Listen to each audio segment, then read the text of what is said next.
Bismillahirrahmanirrahim. Assalamualaikum warahmatullahi wabarakatuh. Pertama saya perkenalkan, nama saya Dudung Durrahman, NIM 200401010004 dari kelas IT 402. Di sini saya akan mempresentasikan hasil penyelesaian soal UTS mata kuliah ABO ya, atau analisa berorientasi objek. Di sini kita akan mempresentasikan sebuah klinik yang masih bersifat manual ya, atau belum terkomputerisasi.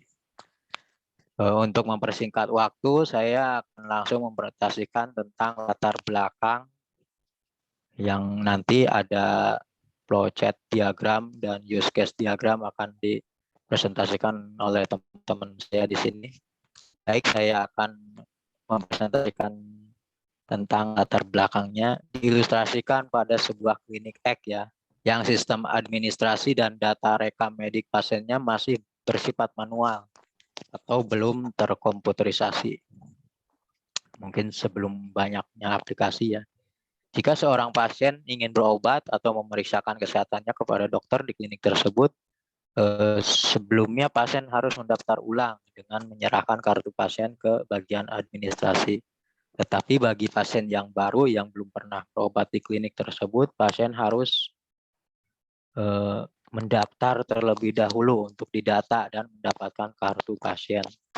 Setelah mendaftar ulang, pasien menunggu di ruang tunggu sampai bagian administrasi mempersilahkan pasien masuk ke ruang pemeriksaan untuk diperiksa oleh dokter. Dokter memeriksa pasien dan hasilnya ada sebuah diagnosa penyakit dan sebuah catatan resep yang berisi obat-obatan yang akan diberikan kepada pasien untuk menyembuhkan penyakit pasien tersebut. Catatan dari dokter yang berisi diagnosa penyakit pasien dan catatan resep pasien itu nantinya akan disimpan oleh bagian administrasi dan akan dibedakan setiap pasiennya. Data-data pasien tersebut nantinya bisa digunakan untuk pemeriksaan lebih lanjut atau jika pasien yang sama kembali berobat ke klinik tersebut. Selanjutnya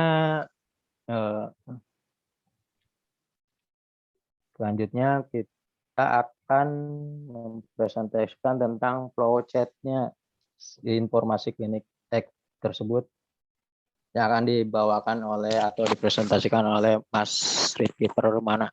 Dipersilakan untuk waktu. Terima kasih Kang Dudung. Terima kasih Kang Dudung.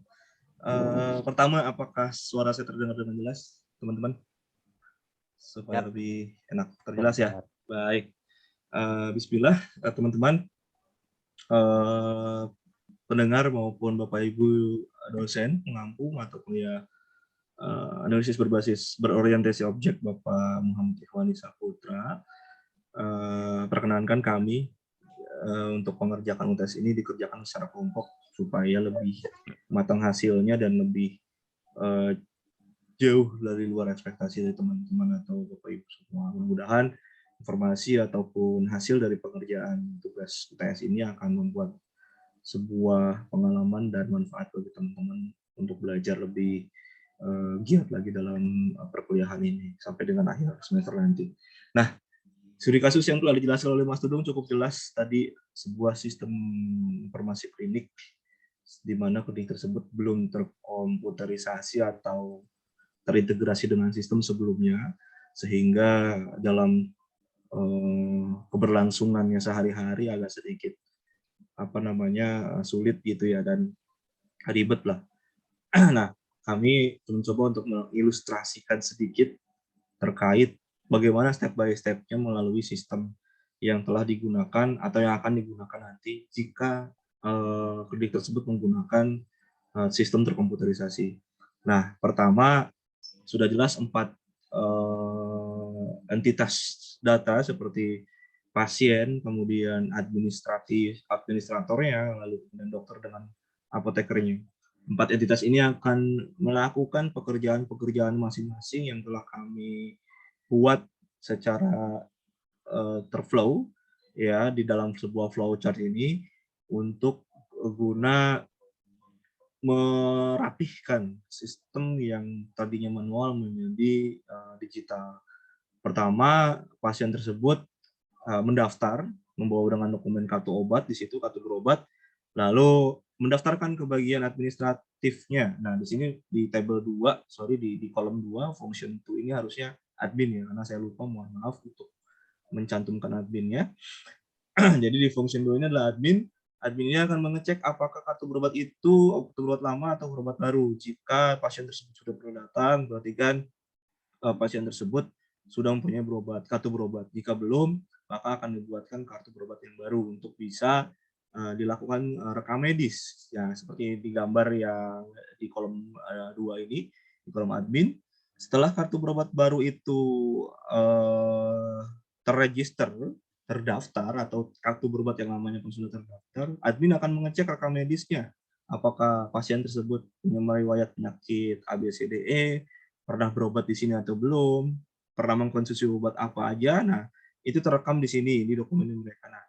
Nah, ketika ada keluhan, baik yang pasien lama maupun baru, keluhan tersebut akan dikembalikan ke pasien, akan ditanyakan keluhannya apa. Kemudian keluhan tersebut akan diinputkan kembali di dalam sebuah rekam medis tersebut, yang nantinya dikirimkan melalui sistem yang akan dicek atau dilihat oleh dokter. Jadi setelah pemeriksaan rekam medis, suhu badan, kemudian tensi dan sebagainya, serta keluhannya apa, nanti si pasien akan diarahkan untuk masuk ke dalam ruang pemeriksaan. Nah, si dokter akan memeriksa rekam medis yang telah diinputkan oleh si admin, seperti itu. Seperti halnya kita di dalam sebuah puskesmas masuk ke dalam, detensi dulu, baru masuk ke ruang dokter. Nah, data tersebut secara tidak kita ketahui gitu ya, akan dikirimkan oleh admin, akan masuk ke dalam sistem yang dipegang oleh level dokter, seperti itu. Coba lanjut ke next berikutnya, Kang Dudung boleh? Nah, setelah dokter melihat analisa dan kemudian mendiagnosa atau memeriksa pasien, maka hasil diagnosa tersebut akan dilakukan penginputan oleh dokter itu sendiri melalui sistem yang sudah tersedia. Nah, nanti akan ditindaklanjuti gitu ya. Nanti dibagi dua datanya seperti diilustrasikan tadi. Ketika si pasien memeriksa sebuah penyakitnya di ruang dokter, atau dokter akan mencoba memeriksa apa dia penyakitnya gitu ya. Nanti akan diinputkan penyakitnya apa di dalam sebuah rekam medis. Nah, baru nanti rekam medis itu akan diteruskan ke dua pihak. Pertama, pihak administratif untuk diarsipkan seperti yang sudah diilustrasikan tadi, lalu dimasukkan lagi, nanti diteruskan lagi ke apoteker untuk menyiapkan list-list obatnya yang perlu diberikan oleh dokter ke pasien apa saja. Nah, nanti apoteker punya sistem tersendiri.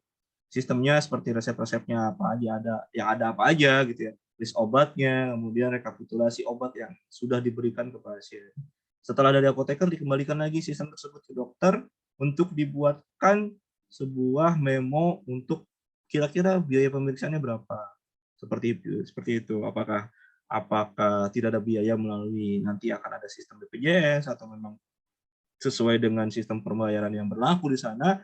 Nah, memo pembayaran itu akan sampai ke pasien untuk dicek, dilihat, dan pasien akan membayar serta mendapatkan nota bukti pembayaran. Baru nanti admin akan menyelesaikan satu proses pemeriksaan pasien tersebut di dalam sebuah sistem informasi ini gitu. Jadi cukup sederhana pelayanannya, sesuai dengan yang ada di manual gitu ya, yang biasa kita lakukan secara manual, tapi memudahkan ketika kita melakukan proses manual tersebut, kita mulai dirubah menjadi digitalisasi atau komputerisasi ini. Nah, setelah ini ada use case diagram yang lebih menjelaskan lagi detail tentang personalnya. Nah, nanti akan dijelaskan oleh Mbak Enci. Untuk jelas dari runtutannya, ada dua versi. Ini sama saja, tapi tidak tidak merubah ilustrasinya. Untuk Mbak Enji, untuk saya sekian pemaparannya, kurang lebihnya mohon maaf, dan selanjutnya akan diserahkan kepada Mbak Enji. Silakan Mbak Enji. Terima kasih Mas Permana dan Mas Dudung. Berikutnya akan saya presentasikan. Nama saya Sharon Angela, nomor 24010-754. Nah, saya akan menjelaskan use case diagram, gambaran atau representasi tentang ini. Sorry. Tentang pasien yang berobat ke klinik tersebut.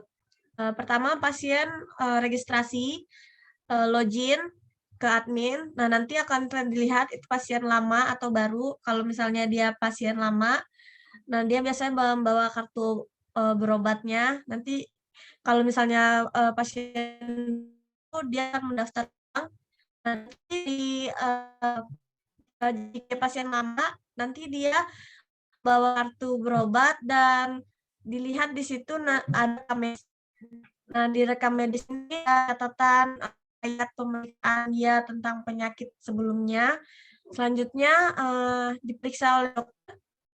Nah, hasil pemeriksaannya nanti disimpan lagi untuk rekam medis sebelumnya. Selanjutnya, setelah pemeriksaan, dokter mengeluarkan